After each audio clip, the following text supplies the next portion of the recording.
Good evening to all. Hello दोस्तों, आज के इस सेशन में हम डिस्कस करेंगे दलित लिटरेचर। और ये जो दलित लिटरेचर टॉपिक है ये कहाँ पर पूछा जाता है इसके बारे में भी बताने वाली हूँ। तो जो दलित लिटरेचर है ये रिलेटेड है नेट जेआरएफ से, और ये एमए के जो सब्जेक्ट होते हैं उनमें भी पूछा जाता है। तो हम दलित लिटरेचर को बहुत अच्छी तरह से देखने वाले हैं। मैं इसमें बात करूंगी कि दलित लिटरेचर क्या होता है और ये कब जो इसकी शुरुआत होती है वो कब से होती है, और जो दलित लिटरेचर के इम्पोर्टेंट प्रोमिनेंट जो राइटर हैं उनके बारे में भी बात करेंगे, और इनकी जो बुक हैं उनको भी डिस्कस करेंगे। यहाँ पर अभी हम फिलहाल देखने वाले हैं कि दलित लिटरेचर कहते किसे हैं। तो चलिए शुरू करते हैं। जो दलित लिटरेचर है, मैं दलित लिटरेचर की बात करूं तो यहाँ पर दलित लिटरेचर एक प्रकार का जेनर है जो कि इंडियन राइटिंग में देखने को मिलता है। कहाँ पर देखने को मिलता है? इंडियन राइटिंग में। यहाँ पर मैं आपको बता दूं कि जो ये इंडियन राइटिंग से होती हैं तो वो किसी विदेश से नहीं आएंगी, मतलब कि हम अपने भारत के जो वर्क्स लिखे जाते हैं उनके बारे में बात करने वाले हैं। और इसमें फोकस किया गया है जो जीवन है, एक्सपीरियंस है और जो स्ट्रगल है किनके, दलित कम्युनिटी के, उसके बारे में यहाँ पर बताया गया है कि जो दलित हैं वो जो दलित कम्युनिटी है वो किस तरह से फेस करती थी प्रॉब्लम्स को, जो उनके साथ शोषण होता था वो किस तरह से होता था, लोग कितना ज्यादा छुआछूत को बढ़ावा देते थे, कितना ज्यादा मानते थे उसको, इस बारे में इस लिटरेचर में कवर किया गया है, मतलब कि दलित लिटरेचर में बताया गया है। और लोगों को अवेयर करने की कोशिश की गई है कि सभी लोग एक समान होते हैं, यहाँ पर किसी भी प्रकार का डिस्क्रिमिनेशन नहीं किया जाना चाहिए। उनके बारे में यहाँ दलित लिटरेचर में उभार कर बात की गई है। तो ये बहुत ज्यादा कास्ट बेस्ड जो दबाव होता था और जो डिस्क्रिमिनेशन होता था, भेदभाव होता था, वो शताब्दियों से मतलब देखते चले आ रहे थे। तो उसी को जो फेस कर रहे थे, जो दलित फेस कर रहे थे, तो उसी के बारे में यहाँ पर बताया गया है और उन्हीं के बारे में लिखा भी गया है। जैसे कि हम हिंदी में बात करें तो प्रेमचंद, इन्होंने बहुत ज्यादा दलित लिटरेचर के बारे में बात की है, मतलब कि इनके जो वर्क्स हैं वो दलित लिटरेचर से मिलते जुलते हैं। तो हम यहाँ पर जो बात करने वाले हैं तो देखने वाले हैं कि ये किन किन लैंग्वेजेस में लिखा जाता था। कौन? दलित लिटरेचर जो हमारा टॉपिक है।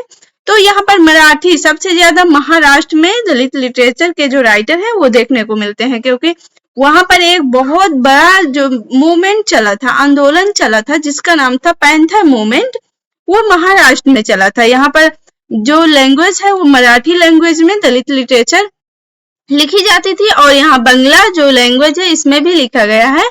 हिंदी में भी दलितों के बारे में लिखा गया है। कन्नड़ की बात करूं तो इसमें भी दलित लिटरेचर को लिखा गया है। पंजाबी, सिंधी, उड़िया और तमिल में भी ये जो मतलब दलित लिटरेचर है वो देखने को मिलता है। यहाँ पर बहुत सारे ऐसे राइटर हैं जिन्होंने दलितों के बारे में लिखा है, और ज्यादातर जो दलित होते थे उनके बारे में ये बताया जाता था कि किस तरह से लोग उनका जो शोषण करते हैं और गांव में किस तरह से उनके साथ व्यवहार किया जाता है, उसके बारे में बताया गया। आपको यहाँ पर जैसे कि जो भीमराव अंबेडकर साहब हैं, सबके बहुत ज्यादा पूजनीय हैं, तो उन्होंने किस तरह से शोषण को फेस किया उसके बारे में उन्होंने अपने बुक्स में डिस्कस किया है और बताया है, और उसी के आधार पर लोगों को इस शोषण से बचाने के लिए उन्होंने बहुत सारे आंदोलन भी किए हैं, वो एडवोकेट भी रहे हैं।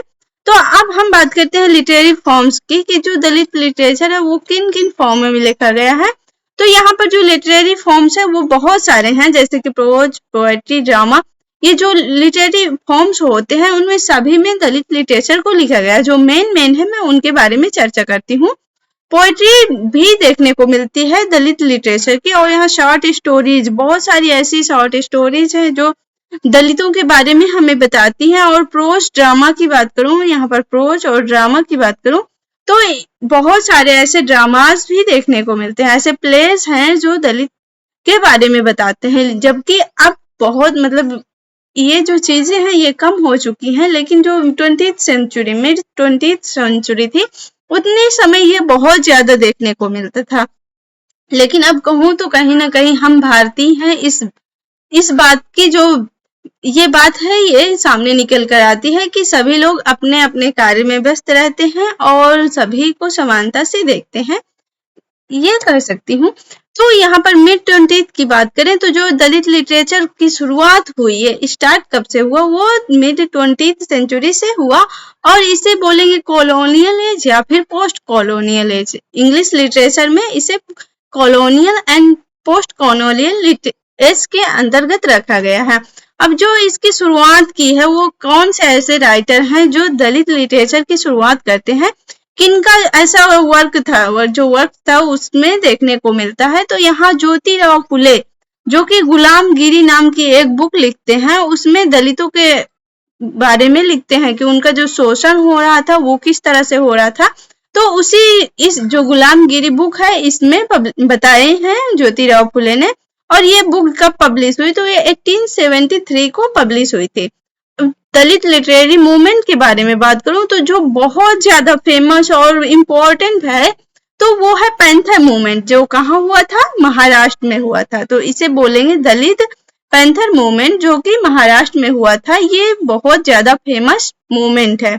अब दलित फेमिनिज्म की बात करूं तो यहाँ पर जैसे कि जब अंग्रेज थे तब भी आप देखने को पाए होंगे कि जो महिलाएं थी, जो औरतें थी, उनको बहुत ज्यादा शोषण का सामना करना पड़ता था, जमींदारों के माध्यम से या फिर छोटे छोटे लोगों के माध्यम से भी। यहाँ पर आपको देखने को मिलेगा कि जो छोटे लोग होते थे उतने समय वो बड़े लोगों के शोषण के शिकार होते थे। तो यहाँ पर औरतें तो बहुत ज्यादा मतलब इस बात से बहुत ज्यादा प्रभावित थी, वहां पर बहुत ज्यादा ऐसा होता था उतने समय। तो दलित फेमिनिज्म में जो फेमिनिज्म होता है, मतलब कि जो औरतों के बारे में अच्छा सोचते हैं, उसके बारे में यहाँ पर बात की गई है, उनके अधिकारों के बारे में बात की जाती है।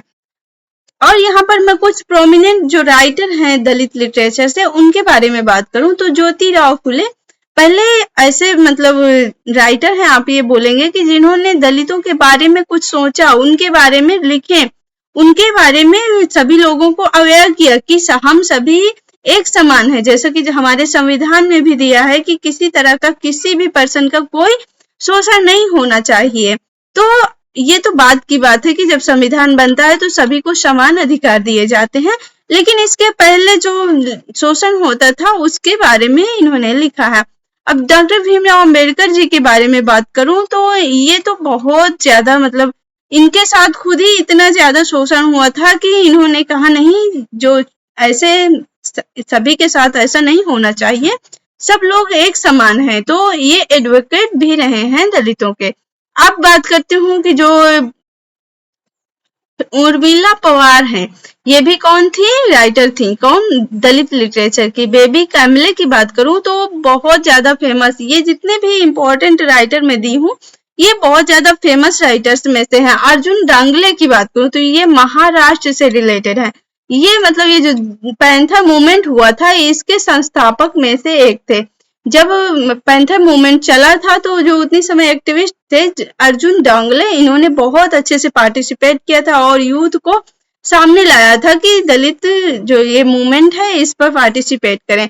साची राउतरे की बात करूं तो ये भी दलित राइटर हैं। और रवि सिंह, वासुदेव सुनानी, मंगल राठौड़, ये सभी दलित राइटर्स हैं जो कि दलित लिटरेचर को लिखते हैं। आई होप कि आपको ये वीडियो पसंद आई होगी और आपको कैसे लगी वीडियो ये भी कमेंट करके जरूर बताएं। Thanks for watching. Thank you.